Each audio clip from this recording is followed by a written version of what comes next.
2021 Border Learning Conference. Woohoo, you made it.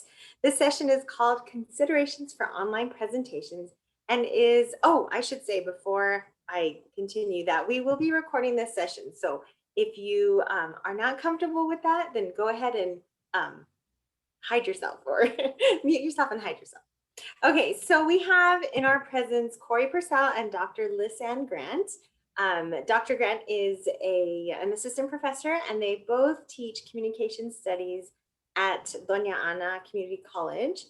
They frequently work together on communication-related topics, and they enjoy sharing resources across disciplines to enhance the communication skills of their students.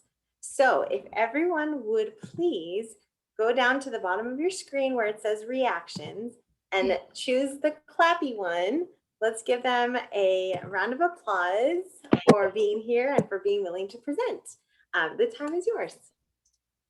How fun. I never used the reactions myself, so getting to see all of those is really neat. Well, thank you, Erica. I am so happy that you're in our session today because I enjoy having worked with you as well. And so Lisanne and I are really excited to be here, and we appreciate the warm welcome we're receiving. And after this hectic year, I think that it has never been more evident how transformative education is. And so we were really drawn to this theme and thinking about how we've had to transform our own classes. So both of us had previously taught online and face-to-face.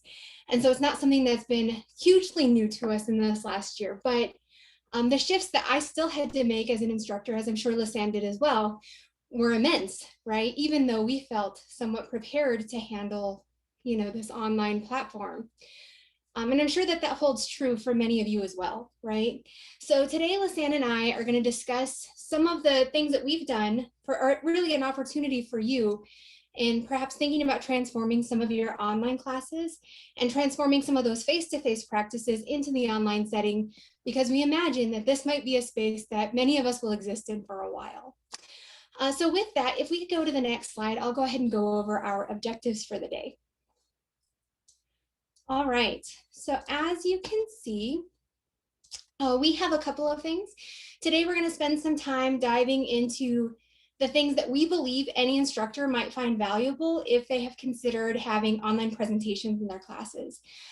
Specifically, we're focusing on the benefits of assigning online presentations. We're going to outline some technology decisions that we think will help you in some of the decision-making processes that you need to make. We'll also identify tools to create an effective assignment. So we'll primarily think about clear learning objectives and assignment expectations in that section. And we'll also focus on discussing assessment and modeling, as well as some of the other considerations that we think would be useful to you, given our time as communication studies faculty, where we've had a lot of online presentations and have had to think about it for a while.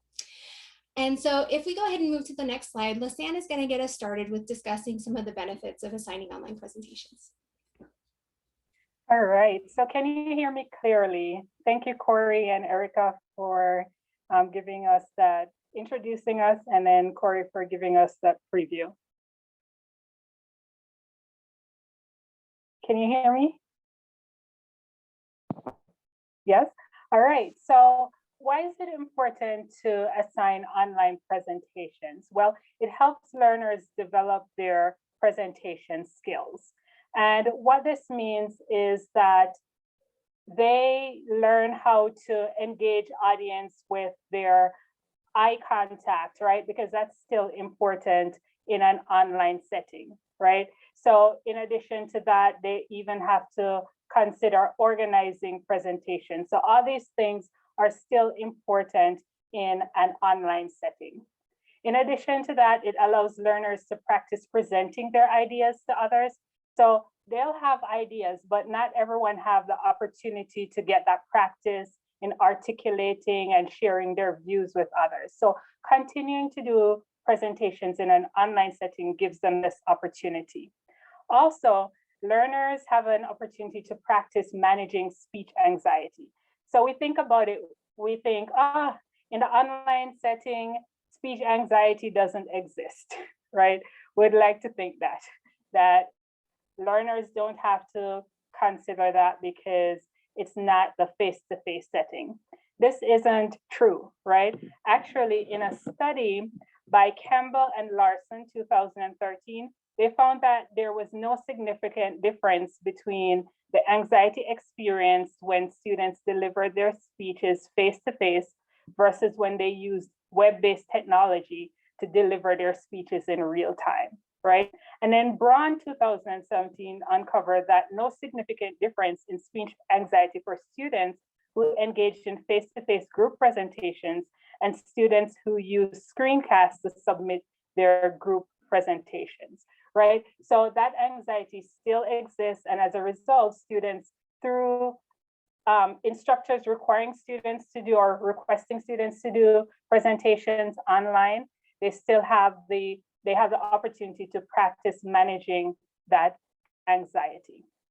Also, it motivates learners to prepare and practice their presentation. If you think about asynchronous presentations, I don't know if you have ever had students submit a video and then they come back to you and they go, oh my gosh, I recorded this 5 times, 6 times, 7 times, right? They tell you the amount of times that they had to record it before they submit it. Because they're able to record a presentation, play it and see their performance. Sometimes you have where they provide a more quality presentation for that reason.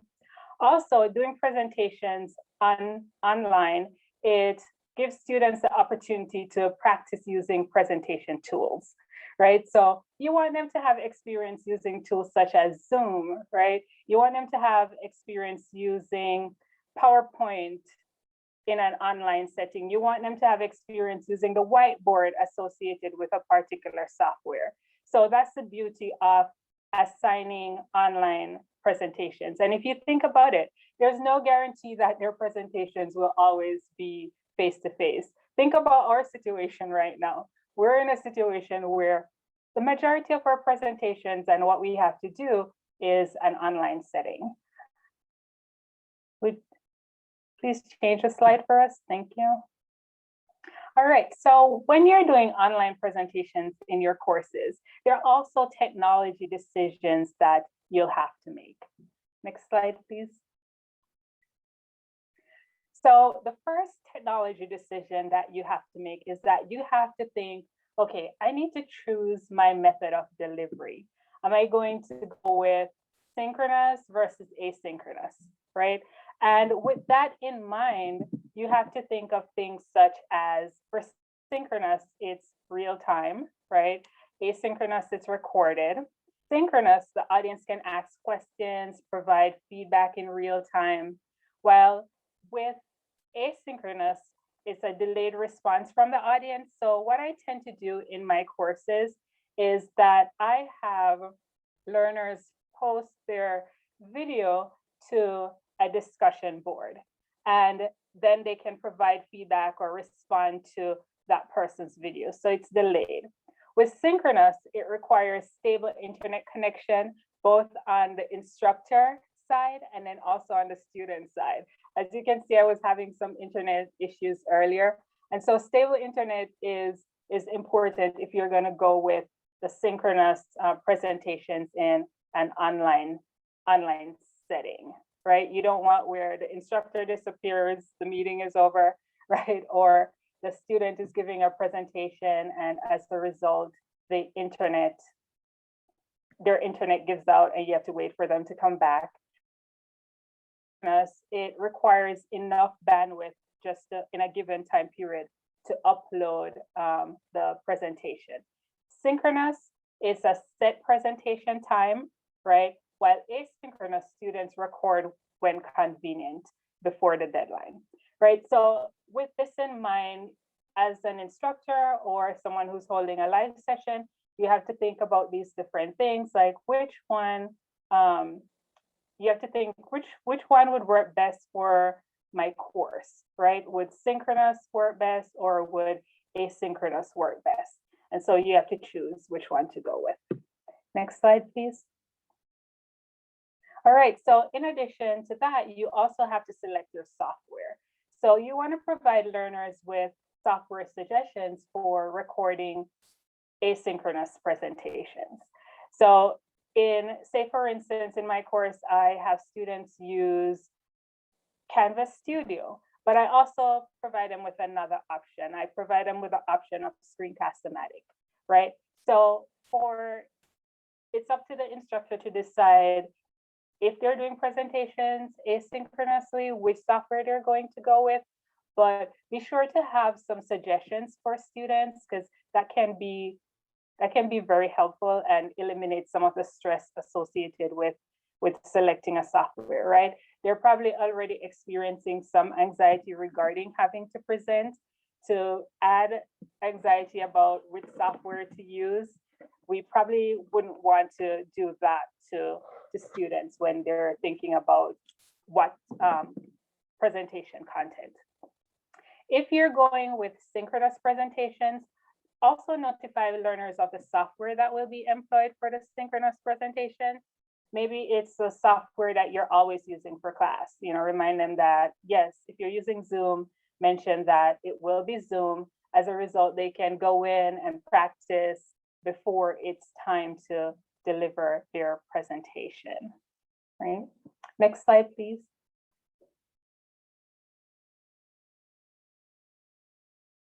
Next slide, please. Thank you. All right, so on this slide, I'm going to go over some software that are available for asynchronous versus synchronous. And what I want you to do for me is, if you have any suggestions regarding asynchronous or synchronous software or websites that are good for asynchronous presentations, or websites that are good for synchronous presentations, please go ahead and share with us in the chat. I'm going to ask you to go back one slide for me. Okay, thank you. One slide back. Whoops, okay, it's showing up on my side.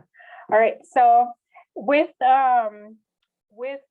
here's some options for asynchronous. You have Zoom, Flipgrid, Padlet, the learning management system recording software that's available, Screencast-O-Matic, YouTube.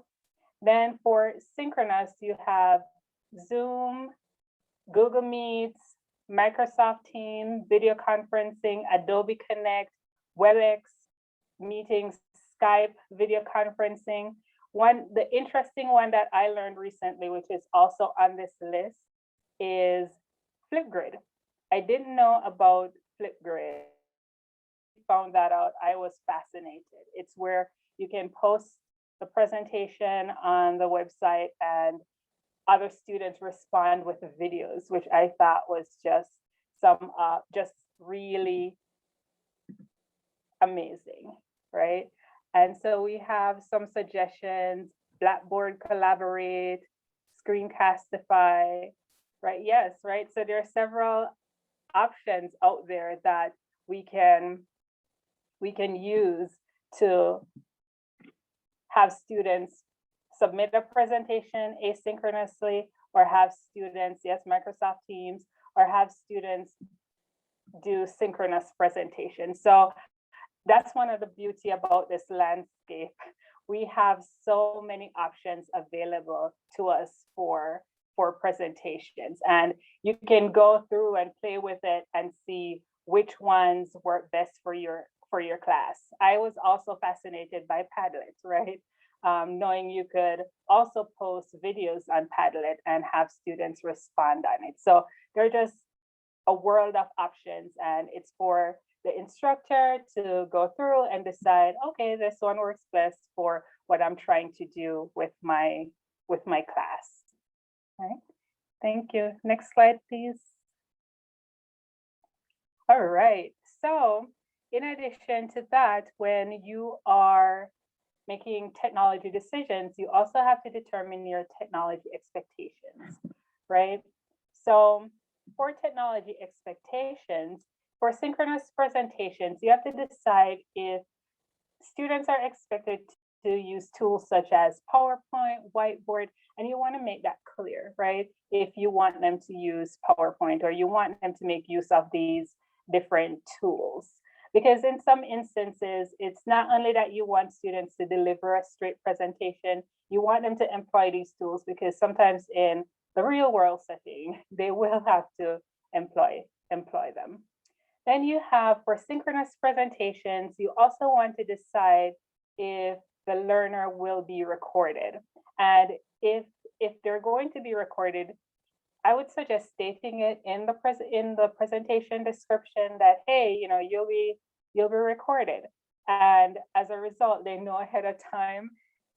If you think about it, imagine if you have a presentation and then when you show up, they're like, it's recorded. And you're like, oh my gosh, I didn't know that, right?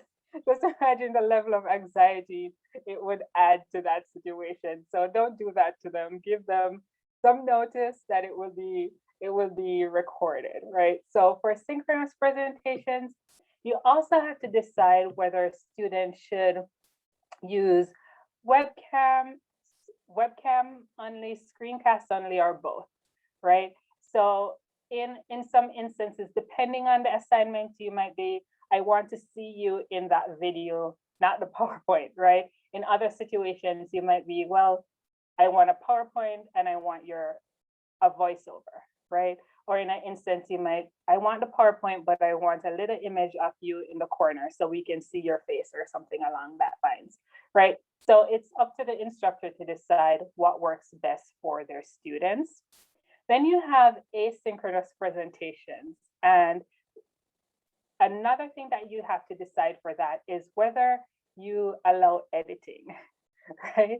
Because you have to think with these recording softwares these days, there's so much editing you can do.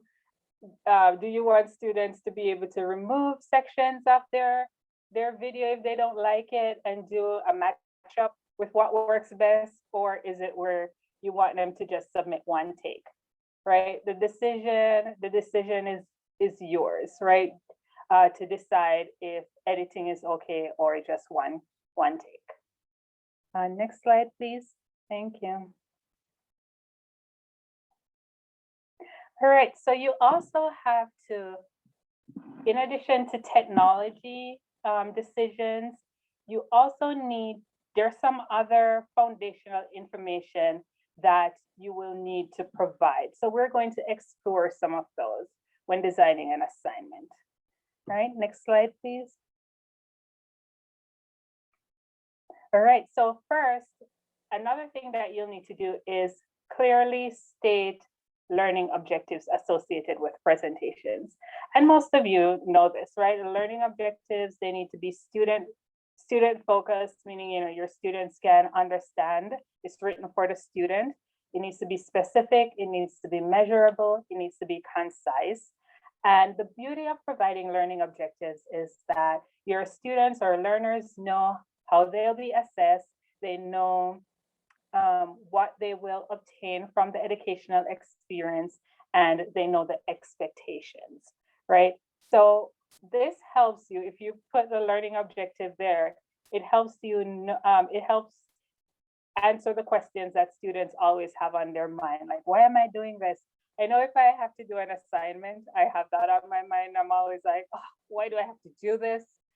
And I'll look at it and I'll be like, okay, that's why I have to do this, right? So it's the same thing. They like knowing why they have to do something, right? Next slide, please. All right, so sometimes when you know that you have to do why you have to do something, especially a presentation, there is some speech anxiety associated with that. And as mentioned earlier, but we're not suggesting that you, when designing assignments, that you spend a long time on speech anxiety, right?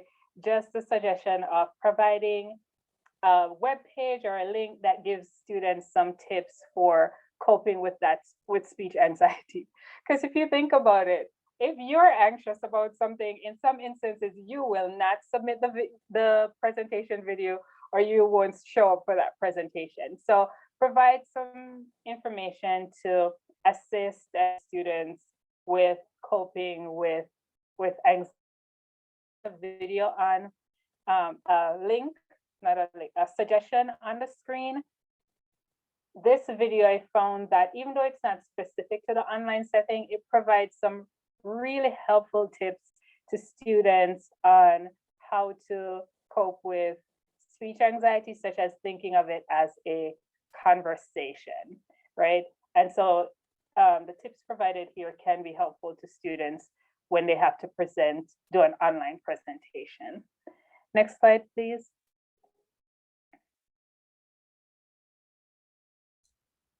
All right, it looks like I'm up again.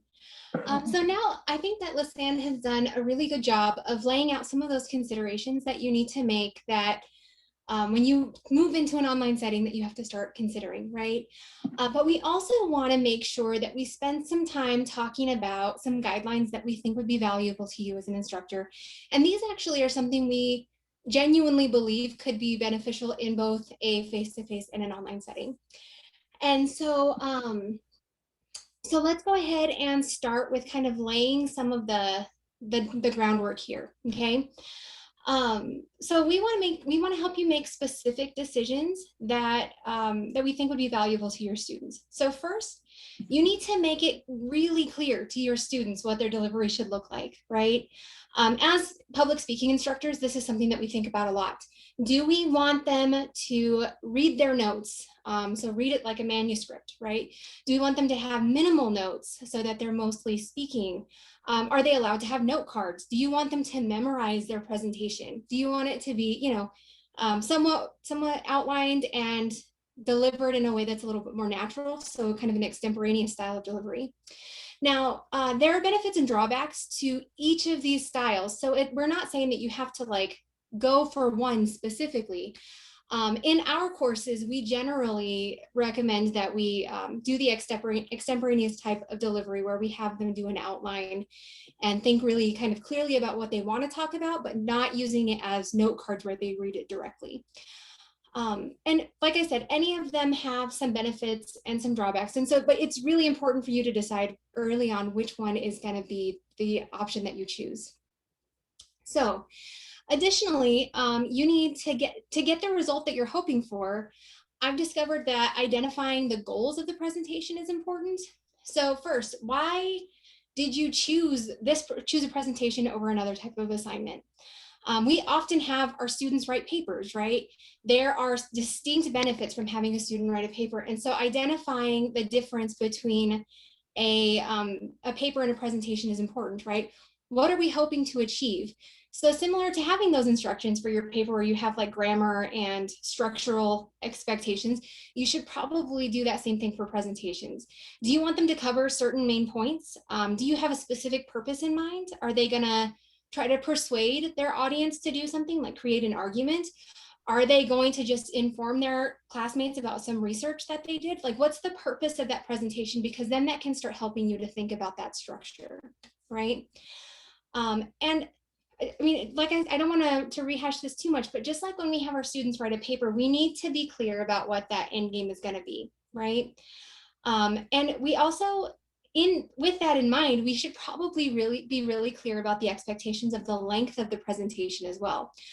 For example, will it matter if your student goes over their time limit that you've set?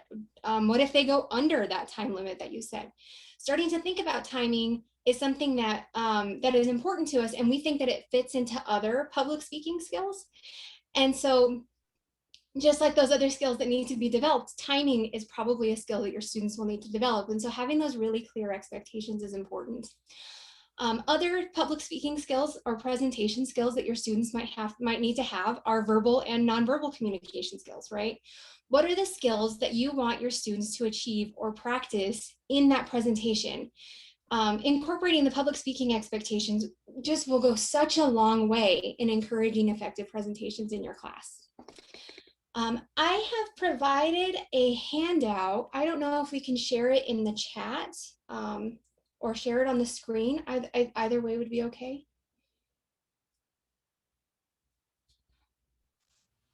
Yes, you can post it in the chat. Yes. Sorry. Sandra has it. Okay. Sandra, are you able to post it? I can just share it. Sure. That would be great. That either way, sharing would be perfect. So that way we can all kind of look at it together.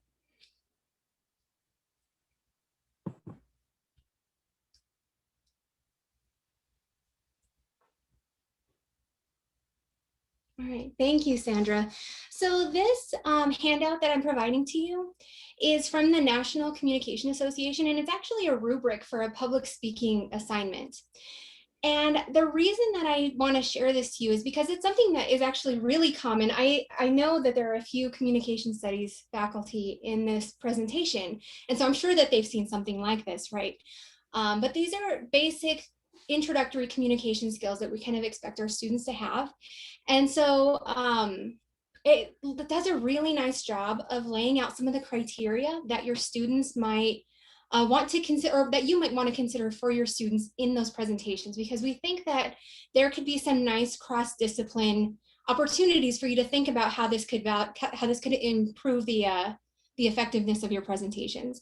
So if you scroll kind of through it a little bit, you'll see that we have really clear expectations about how we want the structure of an introduction to be, how we want the body of a presentation to be, the conclusion, and so on. But it also focuses very specifically on things like delivery. And so I would recommend, and it is in the chat, I would recommend reviewing this or other rubrics like this to help you maybe make considerations about some of the delivery skills that you think would be important for your students. We can also refer back to this in a little bit whenever we start thinking about our own rubrics and things like that. But I wanted to make sure that we kind of showed it to you all for now. So if we could go back to our presentation, that would be great. All right, so in addition to those public speaking requirements that you might want to consider, like the delivery and things like that, you might also feel like it's important to set standards for your recording environment for your students. I say this from very personal regular experience, and I'm sure, like I said, I know that there are some communication studies faculty in this presentation that would probably agree that if you don't lay out the expectations for where you want your students to record, you might have someone like making dinner for their kids as they're doing their presentation, or someone like watching sports in the background while they're trying to do their presentation, and all you hear are people talking about the game.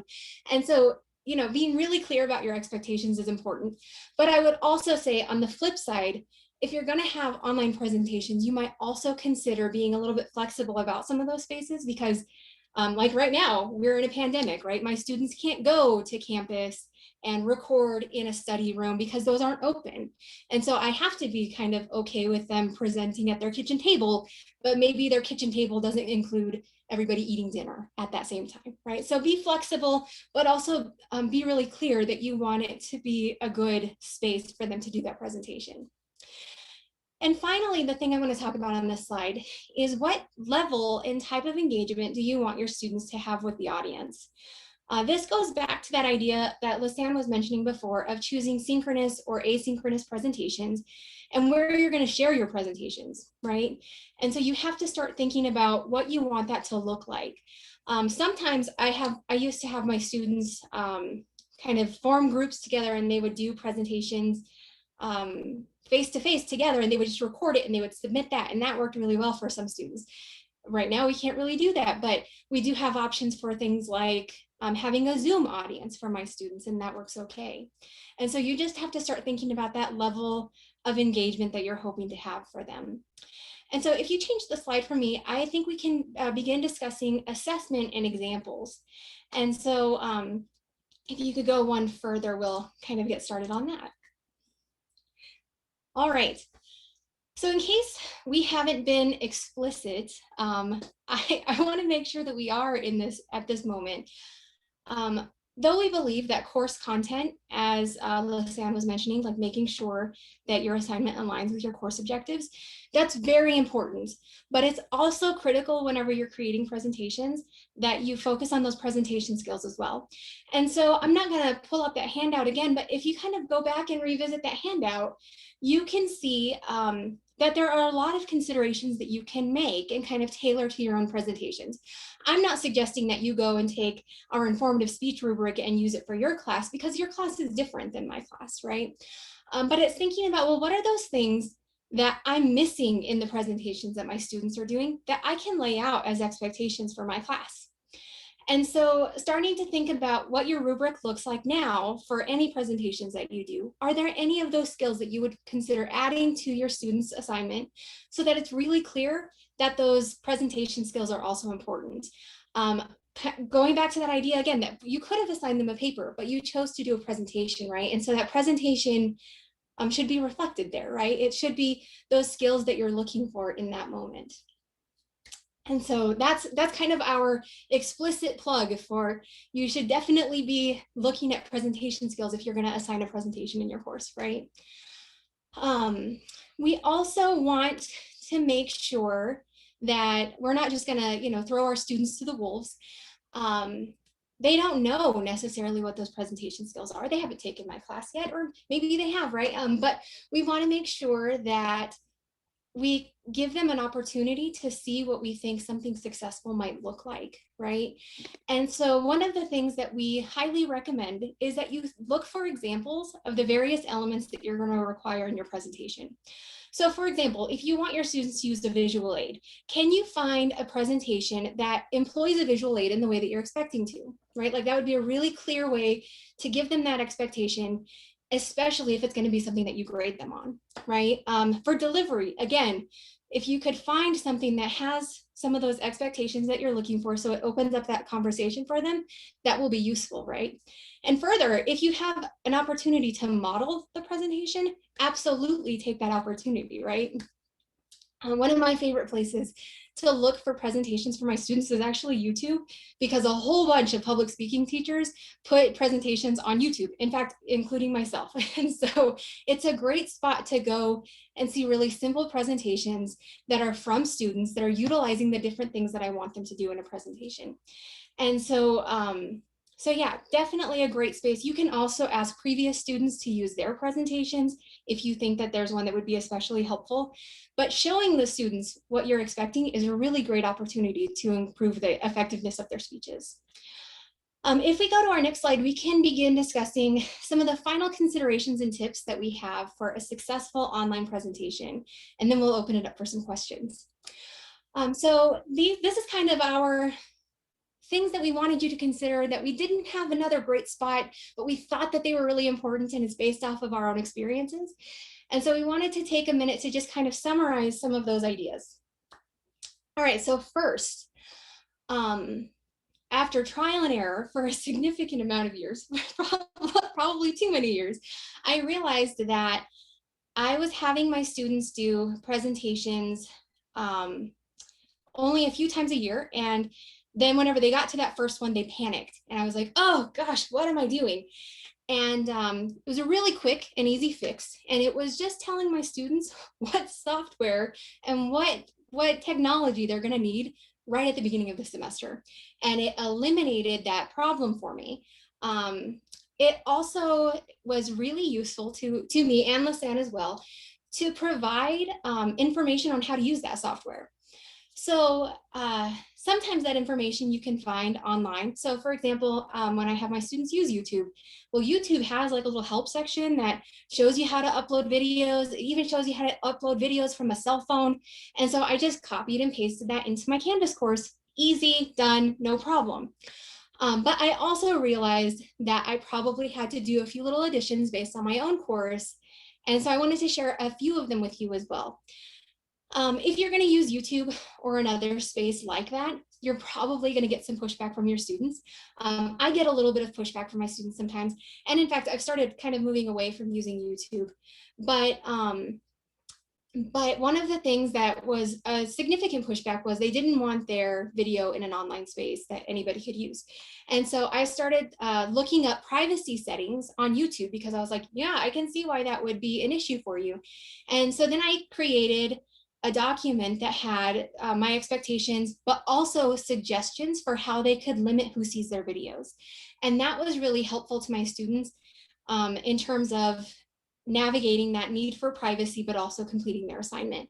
And then I also offer alternatives, because I know that some students would still kind of feel uncomfortable about that. So then I had to outline those suggestions, right? And so use those tools and those help guides that are there, but also think about what are going to be the individual needs for your students. Okay. So going back to my first point, that you should make your students aware at the beginning of the semester if you're going to have them use some software. One of the ways that's really helped for getting them started with kind of identifying some comfort levels or some glitches or questions or concerns that they have is to have them test the software. So Lisanne and I both do really low stakes assignments at the beginning of the semester. So it hits that first note, right? Using the technology that we're going to have them use for their major assignments. So a simple thing, having them post a video introduction of themselves in an online course, hugely beneficial. And if you're going to use the same software for your presentation later, it gives them an opportunity to practice, right? We also like to host office hours on Zoom if we're going to have our students use Zoom, right? Or whatever software technology you're going to use. That idea of like an orientation module is a great place for something like this to kind of go over those technology requirements and making sure that they feel comfortable with it before they have that major assignment that's like worth 15 to 20% of their grade. They get something that's worth like 1% of their final grade, and they get an opportunity to practice. And it also reduces those 11:55 when your assignment is due at 11:59 p.m. emails that are like, I'm panicked. I don't know how to upload this assignment. I didn't realize I needed to do all of these things. It completely eliminates like 90% of those emails. So highly, highly recommend. We also know that a significant amount of our students are going to record their presentation with a cell phone. And so giving them suggestions and information about how to use that cell phone in the way that we want them to is extremely helpful. And we highly recommend that you give it some thought as well. I even have simple tips like how to record your video on your cell phone in a way that it's not going to like be jumpy or small. And so even just having my students flip their camera so that we do a horizontal presentation is a huge impact for the presentation, and a simple thing that we can have them do. And so thinking about the fact that, I guess just really being aware of the fact that your students are probably going to record using a cell phone makes it so that you want to think about, well, what that means for your class, right? Additionally, as Lisanne had mentioned a few slides back, we have the opportunity to use your learning management systems discussion feature, and that can be a great space to allow students to give feedback to one another and to share their videos. It was something that I actually haven't found a better way to do, like setting those videos up for people to view, because it's already a place that discussion just kind of naturally happens, right? And so even thinking about creating assignments that are specifically or discussion threads that are specifically focused for those videos is a helpful opportunity for your students. And so those are big ones. The last one that I want to talk to you about is scaffolding assignments. So I actually, in a second, I'll have you click that link there, but for now, I want to kind of give you a little background information on this particular thing. So we have to do a lot of presentations in my class because, spoiler alert, I teach public speaking, right? And so they have a lot of presentations that they have to do. But I found myself, when I shifted to the online space, I was really struggling with helping my students identify the things that I needed them to do in the big project, right? And so I started creating scaffolding assignments, so smaller projects that lead up to that big project at the beginning or at the end, right? And one thing in particular that I really struggled with was having my students figure out how to incorporate their visual aid or their presentation aid, which is a requirement for my class, into their videos. So they would like create this beautiful PowerPoint, but then they actually wouldn't show it to their classmates in the video. And so that never quite made sense to me. And we always struggled with how to give them that, an example of that. So if you go ahead and click on that link for me on it should take us to a YouTube video. And if not, it's not the end of the world. I'll get through it. I'll just Or tell you have 10 minutes left. Yep, no, I'm on it. I'm actually pretty good at timing, so thank you. I know you are, but just your friendly warning. Thank you, thank you. So, and if it doesn't go, that's okay too. I'm like trying to click on it on my own computer. That doesn't work. So anyway, that particular link that I was going to share with you was just was actually done by another communication studies faculty that I had the privilege of meeting last year. And he essentially creates a YouTube channel of all of these different presentation skills that he wants his students to have. And this one was just a mishmash of all of his students, well, not all of his students, but several of his students' examples of how they incorporated visual aids into their video so that his students could see what it looks like. And he gave several different examples. And since I've shown that to my students and I've asked them to create their own plan for visual aids, it's gone a long way in terms of having my students actually incorporate them into their video like I would hope that they would. And so that's just an example of even my own personal growth as a public speaking teacher in this space, and trying to think about ways that we can be really clear with those expectations for our students. And with that, I'm going to go ahead and turn it back over to Lisanne for our closing statement, because like I said, we're pretty good at timing. So thank you.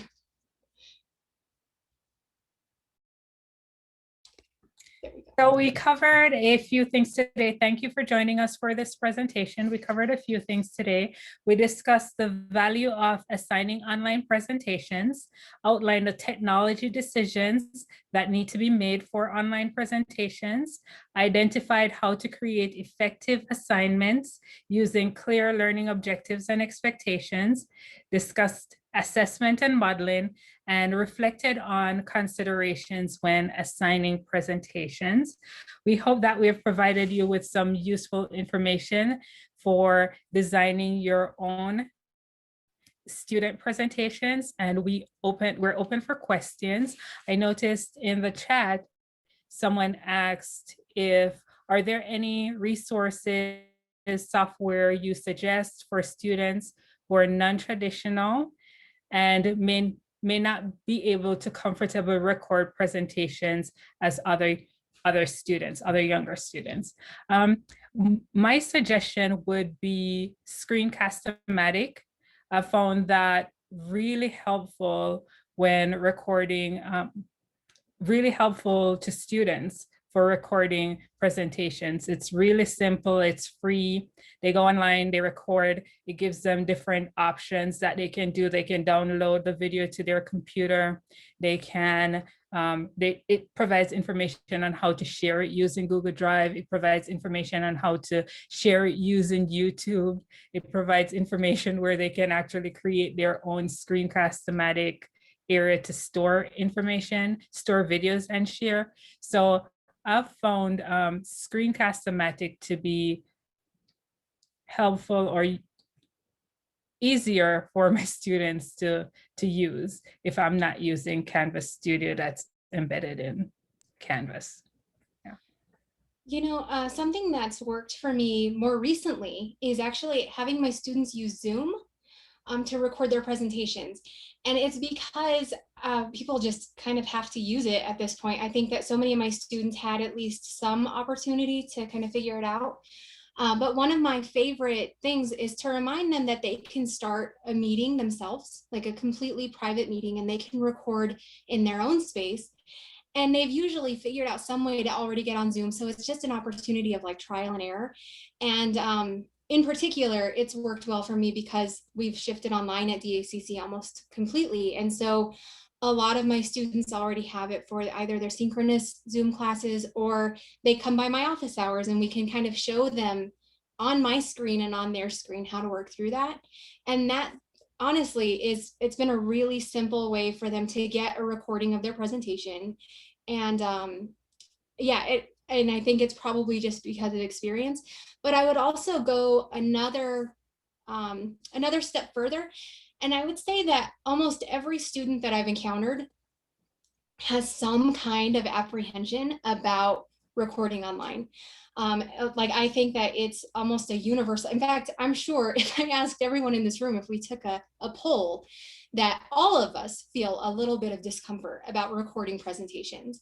And so trying to figure out what those things are, because when I think about your question and older students or non-traditional students, it's that they haven't figured it out.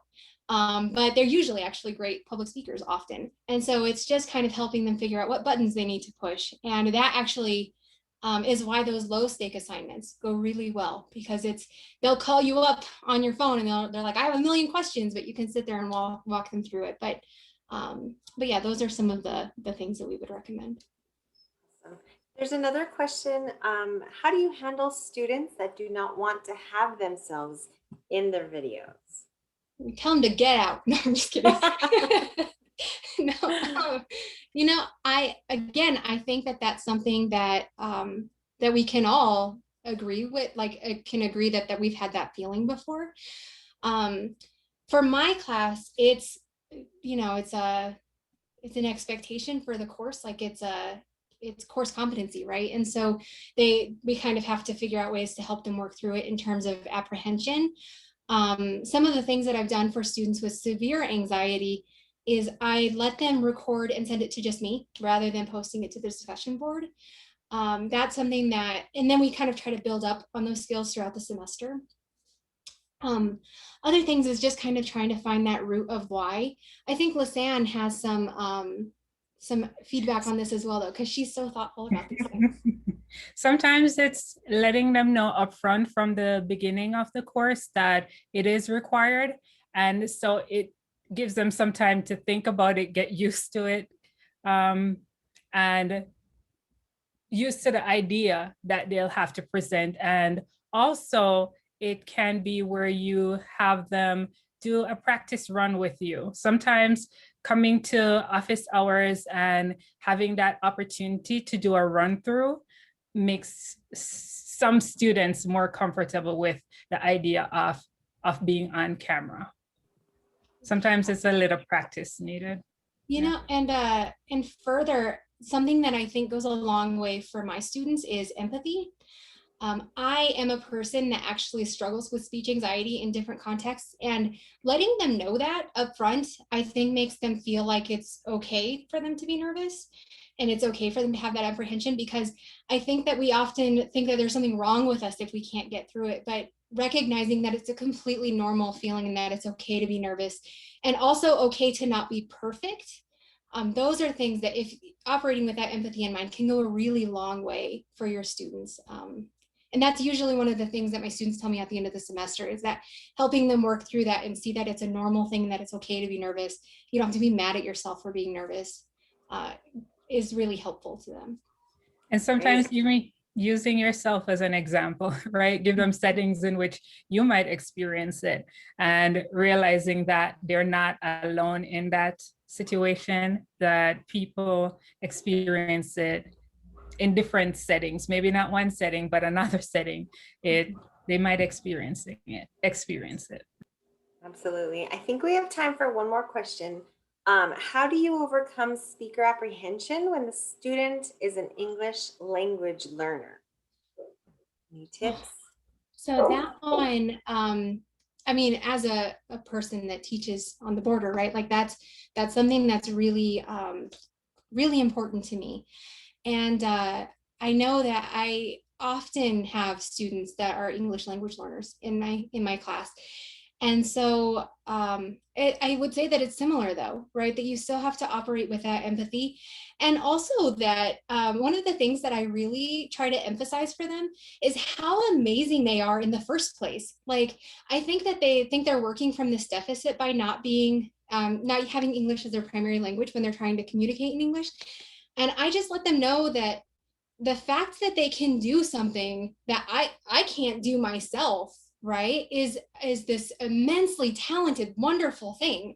And so if they can do that, like, I don't care if they mispronounce a word, the fact that they're working towards that thing that I can't do, right? Like, I could never give a presentation in a language other than my original language, right? And so that's something that just reminding them that what they're doing is so much more than what every other student in that class is doing, number one, and so much more than I'm actually even able to do myself.